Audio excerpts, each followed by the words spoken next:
Hello, everybody. Welcome to the Inside Scoop with Franziska and Eka. We are happy to be back. And we are talking today about teenagers and dance, which is, I think, a really near and dear topic to both Eka and I, because we both have two daughters and we both are very familiar with the dance world. So we are happy to have as our guest Tamara Howe, who is the owner and director of the Tamara Howe School of Dance and Ballet in Salina, Kansas. She is teaching all ages and stages in ballet, tap, jazz, modern, and tumbling. And her goal is to give students the tools to use their gifts and talents to give back to their communities. Tamara has been teaching for over 20 years, and her studio is in its 16th year. And now I'm going to add our second guest. We're having a little technical difficulties, but we are also really happy to have Madeline Taylor here. She studied ballet and dance from the age of, according to her mom, Eka 3, or herself 5 years old. And then she went on to join the Cleveland Ballet at the age of 18. She danced with them for 3 seasons and then retired and went on to traditional college full time. She's heavily involved in a ballet club at her college and still takes ballet occasionally today. Welcome, Madeline and Tammy. Welcome. Thank you for having us. Yeah, thanks. It's great to be here. I know, this is such a fun topic. I think Eka and I are both really excited. Now, obviously, there's so much we can talk about, but having a teen who is dancing right now and who is like excited about it, but also often comes home and says, "This is hurting. This is hurting. I need to practice this part more." Let's start by talking a little bit about dance as a sport, what it does for the growing body, how it affects it, what parents should watch out for. So, Tammy, why don't you start? All right. So at our school, we believe that we do really more than just dancing. Dance is a beautiful art for us. Yes, there's also some definite athletic components to dance, but it provides a lot of wonderful benefits. We're talking about teamwork and confidence and communication and collaboration and creative thinking and all of those skills that we want our kids to have carry through school and really lifelong lessons. We know that dance requires a lot of physical exertion and stamina. It requires years of training to solidify movements and the nuances of steps that they're learning. It requires flexibility and strength that have to be developed and adjusted over years as well. There's a large part of the population that gears their dance training towards competition. Dancers can compete in groups or individually. They look to receive feedback and adjudication and remarks from judges and whatnot. And while this can be a large part of a dancer's training, dance is also unique from other art forms because it requires an emotional component to it. And so we develop that artistry in our dancers that you don't often see in athletics. Like a volleyball game isn't going to have emotion. Might have emotion of some kind, but not like we would see on a stage where we're asking dancers to really exhibit sadness or happiness, or what does excitement look like, all without talking. And so we're asking dancers to do things in a specific way, emote things in a specific way. And so there's a large deal of creativity that goes into the creation of dance, and choreographers usually will focus on that in addition to the athletic components of a dance to make it really aesthetically pleasing for an audience. We want them to be athletic, but we don't want the audience to see that. We want them to see the grace on the stage and the story on the stage. And so all in all, when we're thinking about dance, you have to really consider both sides of it. And at the heart of it, we talk about what's important for the student.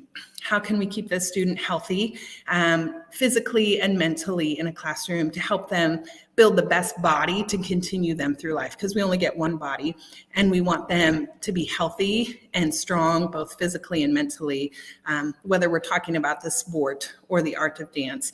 And so for me, it's a little bit of both in helping a dancer to create that pathway for themselves in life. And that was the long-winded answer. Madeline, when you look back, do you look at it more as a sport or more as an art? Yeah, I mean, I think that's what makes dance and ballet so interesting and exciting is that it's so multifaceted where it's not only the physical element, but it's the creativity and the art and the artistry and everything else that goes with it. So I completely agree. Um, and also in terms of like, knowing kind of your limits and knowing when to push yourself and that sort of thing. Also, I think it's so important, as Tamara was saying, to really make sure to also take time to rest if there's like injuries, or if listening to your body and making sure that like if you need to rest or if you're not feeling up for it, or if there's some injury that's bothering you, not to push through that and to really take the time to do what's best for yourself as a whole artist holistically, not just, kind of pushing through that physical component all the time. Eka, you're mute. Of course. Yeah. Isn't that everybody's tagline? You're on mute. Okay. So then this goes to the next question and I can, if Madeline can't answer this, I sure can, is dance as a catalyst for discipline. Madeline, you want to hit this one? Because I know firsthand as your mother what this was like. Go ahead. Yeah, I mean, growing up and doing dance 5 days a week for several hours a day on top of being in school and balancing a social life, like it really gives you a lot of discipline and it really helps you cultivate these skills that you can carry with you throughout your entire life. And I found that's really been my experience, is that I just developed so much discipline in terms.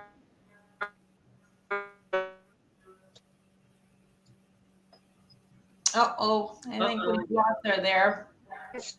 Oh, Madeline, we lost you.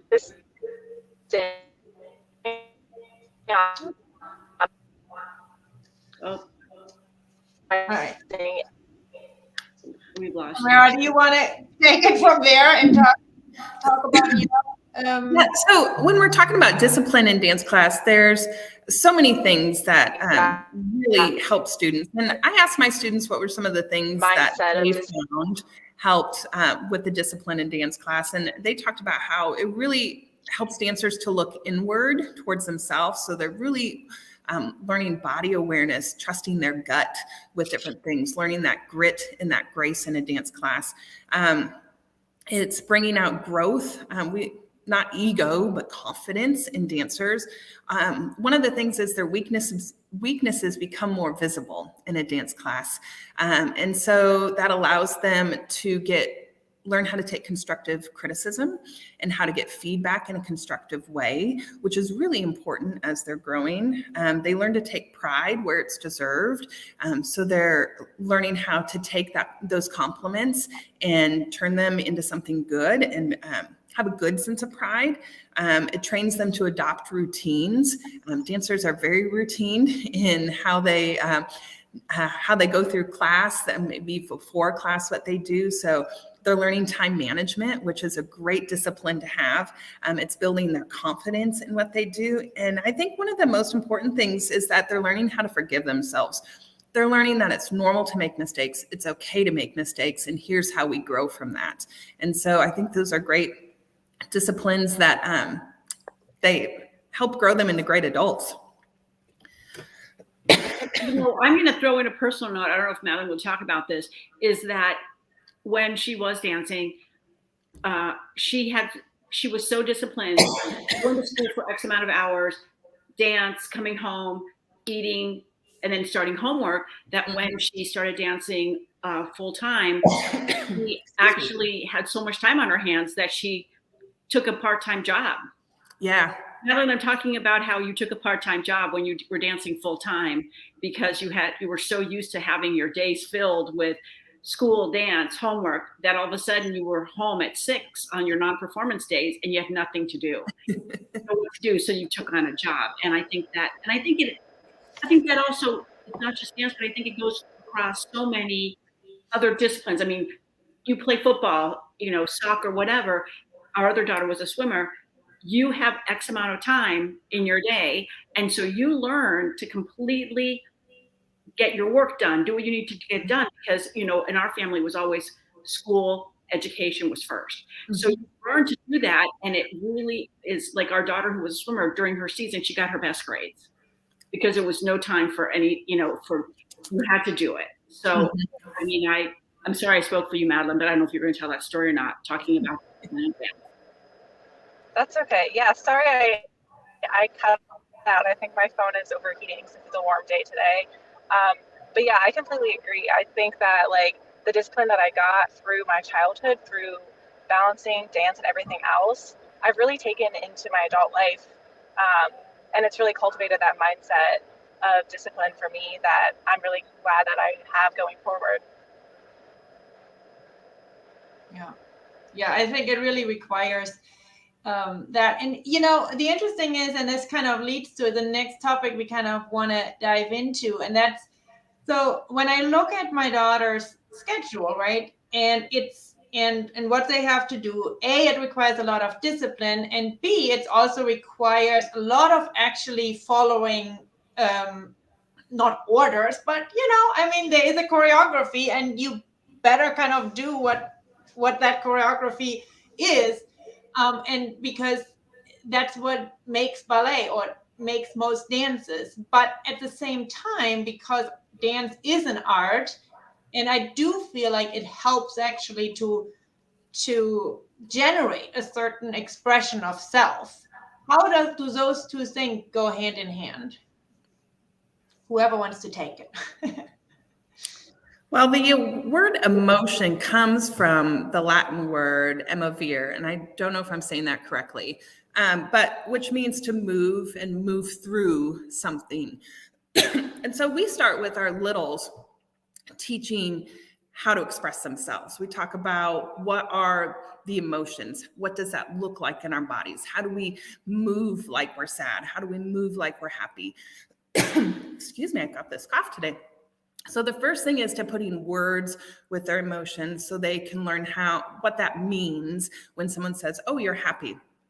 Then we teach them how to carry that into choreography. As they get older, they're able to really pull from that in different aspects of their life as well. They can know how they're feeling and why they're feeling that and what that looks like when they're dancing, which really helps their choreography and helps them build connection with their friends, which I think is really important as well in a dance classroom, because they're able to connect on a different level with choreography once they have those tools under their belt in terms of expression. Yeah, I completely agree. And I also see, like, I know just for myself personally, I've always used dance, even to this day, as like a form of like releasing emotions and, expressing myself, even if it's like I'm just going into an empty studio and dancing and moving in the way that feels good and natural to my body and what I'm feeling in that moment. And I've kind of learned that over time as I've like evolved my dance and my skills and everything. And so I think that's incredible that you're teaching that in students, even from your littles, like you said.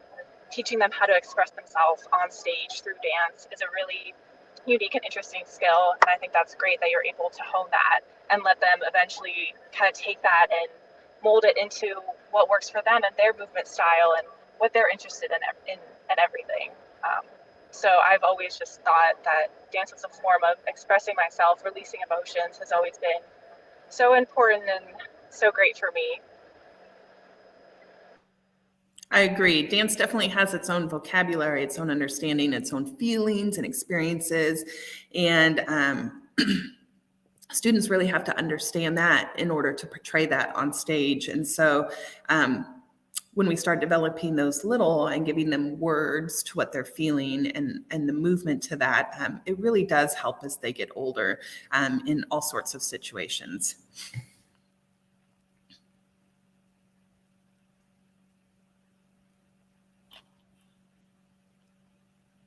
Franziska, now you're on mute.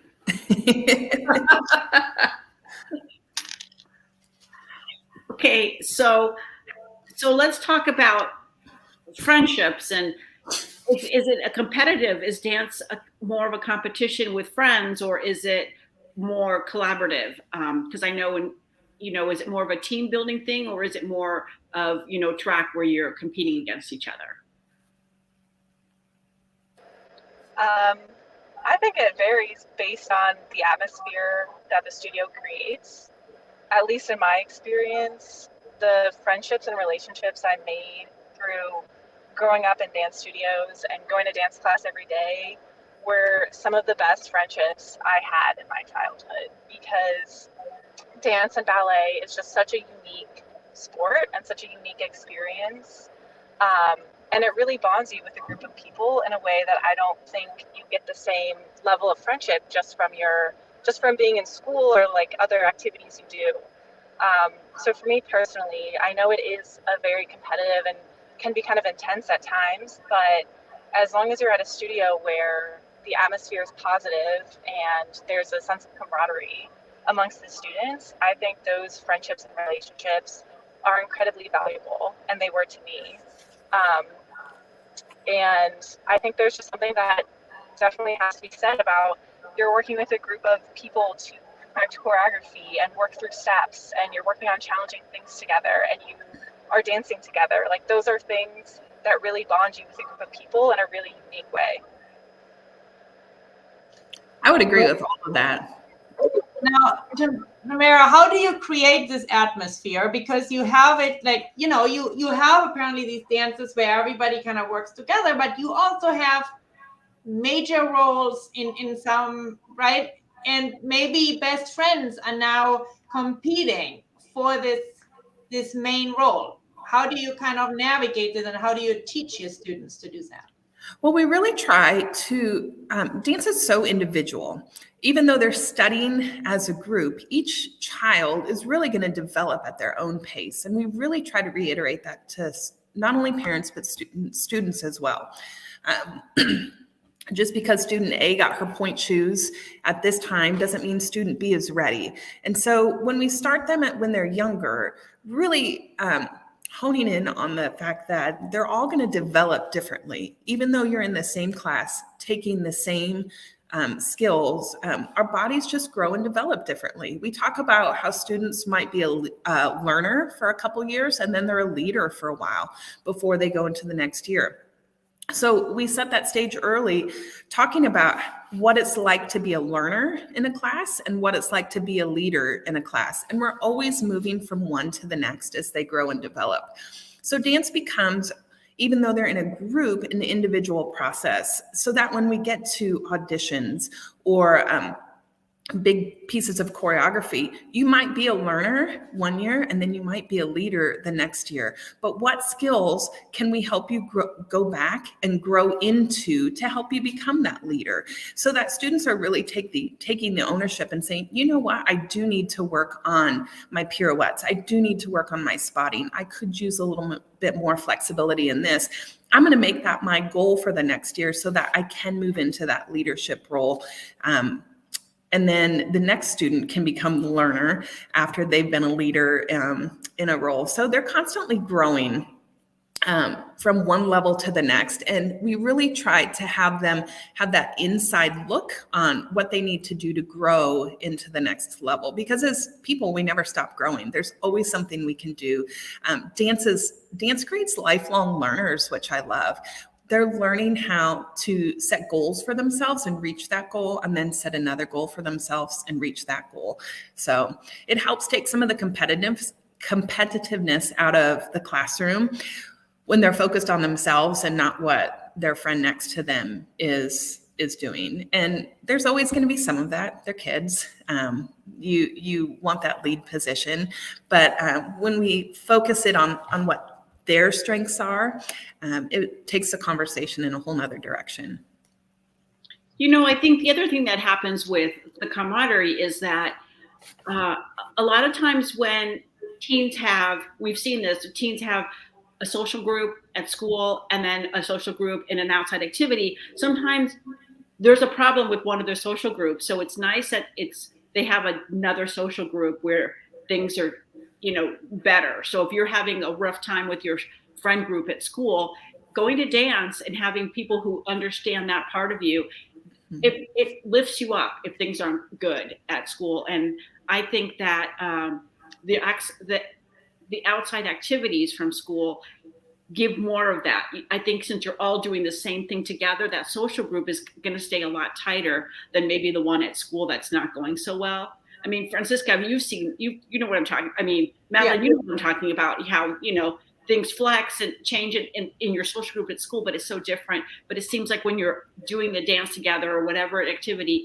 that group doesn't seem to have as much drama. How about that? Is that a good way of putting it? You don't have as much drama. Yeah, I think dance studios really try to keep judgment-free zones for students because we're working on creative thinking and teamwork and collaboration and all of those skills in class. And so the environment in a dance classroom really encourages students to push one another and to push them further than they might go on their own. And when we're giving them the skills for constructive feedback, they're learning how to give positive reinforcement to their classmates as well.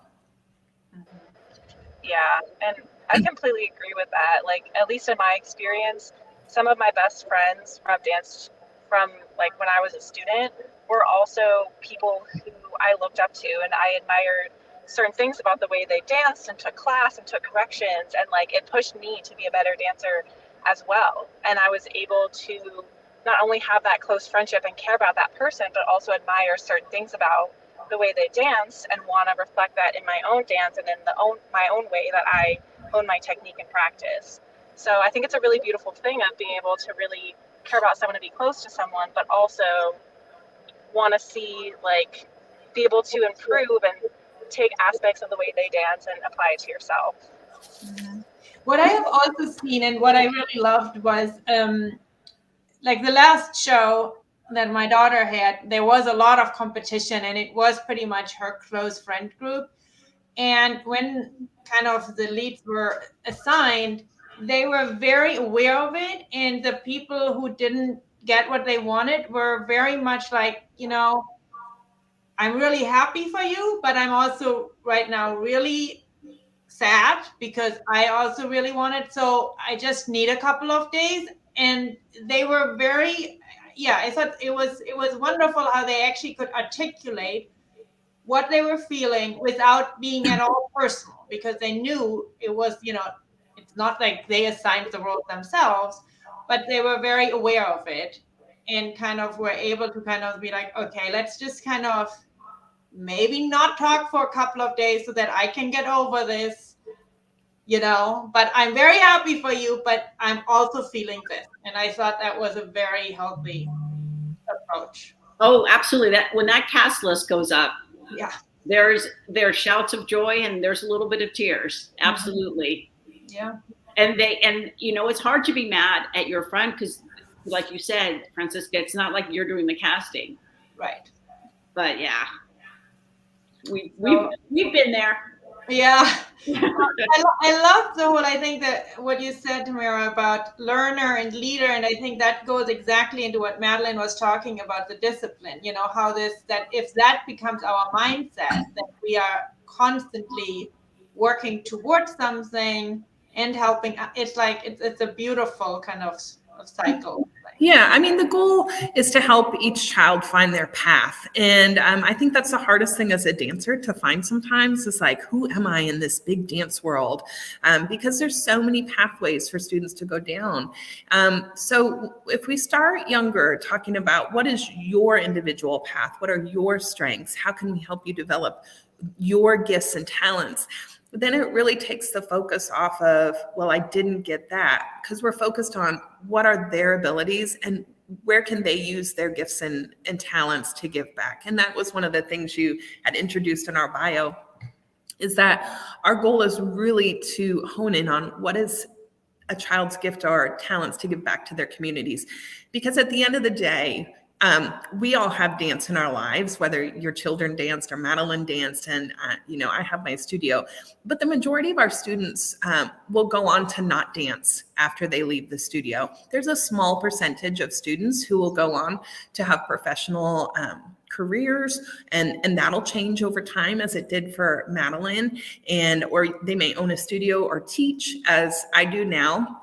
But what we know is that arts stay with a child forever.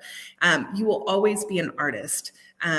and that starts from when they're little, whether they go on to be a doctor or a lawyer or a teacher. You're not always a doctor, but you will always be an artist. You'll be supporters of art in your community. Your children will do art. Hopefully someday I'll have, my daughter will bring her daughter to dance class, or my sons will bring their kids to dance class, to start that process all over again. So we really want to give them those gifts and tools so that they can build strong communities wherever they end up. Well, I think we already touched on this, but you know, we are talking a lot, especially because we are working for a parenting magazine for parents of teenagers, and there's a lot of talk about teens and mental health right now, and everybody is concerned. How does dance? How can dance help to strengthen mental health? But also, what are the pitfalls that parents should be aware of?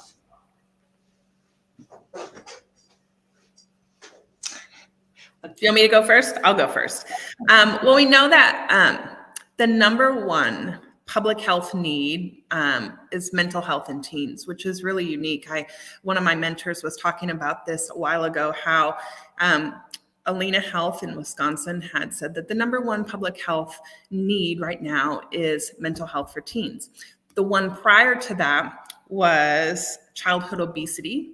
And the one following mental health is most likely going to be youth substance abuse. What's really unique about this, what she had said, was that the three ones, previous, current, and next, are all youth focused. Before that, it was all adults. So we're in kind of a youth crisis right now with mental health and substance abuse and childhood obesity. It's all youth focused. So we know that there's an important need for youth right now.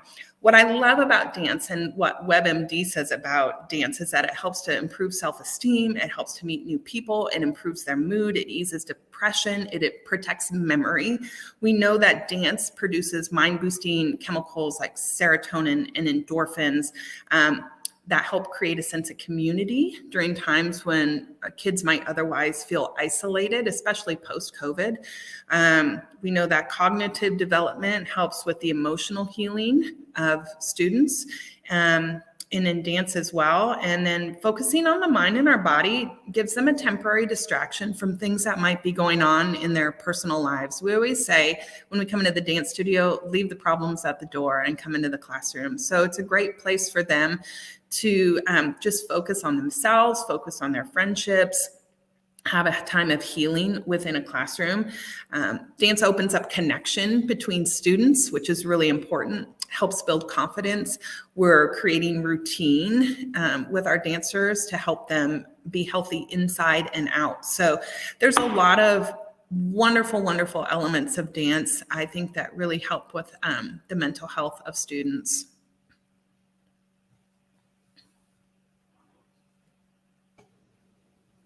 Madeline, what are your thoughts looking back at that journey? Oh, I think, is she frozen? No. I don't know. I can go on mute. Okay. Can you guys hear me? Now we can hear you again, yes. Okay, you can hear me? Yes. Yes. No, we can't anymore. Sorry. I was just going to say, I completely agree. I think, like the team building, the working toward a goal. Oh, and we lost her again. Yeah, like the team building, the working toward a goal. Oh. Consistency and routine, strength. Hello? You're breaking up a lot now, Madeline. Sorry, you're breaking up. Yeah. Eka, do you want to talk about a little bit what you learned looking back from this journey? Yeah, I think one of the things that the mental health thing at that time, of course, is everybody talks about with dance, and Tamara, I'm sure is the body image. ballet and dance, like ice skating, gymnastics, those all have a body component to it. And you worry about that. And I think that the studio that she went to knew that. And they had nutritionists and they talked about different kinds of bodies. And so I think that's important. I mean, I know that it's been talked about so much and so that was really important that I didn't have to address it. I mean, I sometimes did, but it was talked about at the studio openly, which was really good. And I think the students talked about it too. So it was not something that was hidden. And we know that when you normalize something, then and you bring it out of the shadows and then you talk about it, that's helpful to everybody. So that was what I saw, which was an issue. And I'm sure, Tamara, that's probably an issue you probably have addressed at your studio. Yeah, I think it's so important to work with community experts in fields like bringing in nutritionists or bringing in physical therapists that can really give that well-rounded approach to kids, bringing in psychologists to talk to them about teen issues that they might be having. The dance studio could be so much more than just dance. We talk about that in the organization I'm a part of, more than just great dancing, how much more we do outside of just teaching dance steps. And so bringing in nutritionists is a wonderful thing to do. We've done that several times as well. I wanted to give another website shout out that might be great for parents. It's called Youth Protection Advocates in Dance, YPAD, YPAD. It's a great resource for all the things we've been talking about today, because their goal is protecting students in the dance classrooms, in the dance field. And so they cover a lot of these great topics in depth with different experts across the country. It's a great resource for parents to get on. They have a Facebook page and a website to do some more research on their own as well. Excellent. Thank you so much. Madeline, are you back? Yeah, I see you moving there. Yeah, can you guys hear me now? Yes. Sometimes. Okay. Okay. You can, what is the final wisdom you want to share about your journey through dance? Oh man, that's a tall order. I mean, dance has obviously completely impacted the course of my life and developed me into the person who I am today. Like, I think a lot of my work ethic and my perseverance and, even though I'm not dancing every day still or dancing professionally, like, you still just gain so much from dancing throughout your childhood, through having that consistency, that friendship, working toward goals, being able to perform on stage. Like, that's just such a unique, incredible experience to have. And I mean, I definitely recommend it for any child. I think it's an incredible art form to be a part of. Thank you so much. Tammy, any last wisdom? I was one of those kids that was twirling around my house so much that my mom just couldn't take it anymore and put me in tap class. And I was a normal kid growing up in dance. Like, I dropped out for a year because my friends moved up and I didn't. And then I went to the show and I was like, well, that's silly. I want to be on stage. Why am I sitting out here? And then I dropped out another year due to my parents' financial situation. And then I decided I wanted to dance in college and went and got my degree, and then began teaching. And dance allowed me the opportunity to compete at the Miss America program and get $11,000 in scholarship money to help fund my education. Dance has opened up a wonderful career that has given me the opportunity to be a mom to 5 beautiful kids, and be at home with them, but still be at work as well, doing the things that I enjoy.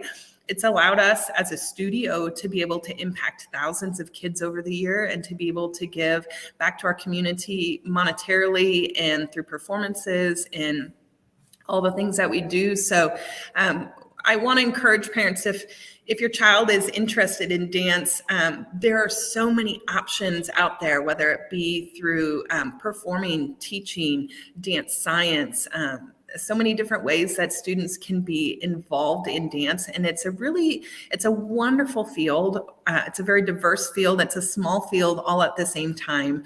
The dance world is always a small world, but dance can be a very rewarding experience, a very rewarding career for students as well. And to reach out to experts in their communities through YPAD, through your board and your advisors as well, if they see a student struggling, because there's so many resources out there to really help students to find their pathways and to grow into great adults. Awesome. All right. Well, thank you so much. This was a great conversation. And we'll hope maybe we can revisit it in a year and see what has happened, what's new in the land of dance band. Thank you to both of our guests. Thank you so much for having us today. This was a lot of fun. It was great to see you again. Thank you so much. All right. And I got to share my beautiful daughter with the Your Teen world. Yes. Yes. And I think Thank you for having me on. And if anybody's a Your Teen, if you're on our website, I've written articles about Madeline and her dance career. So now if there's people who've read it, now you can see a face with the name. Thank you both for joining us today. Thank you so much. Bye-bye.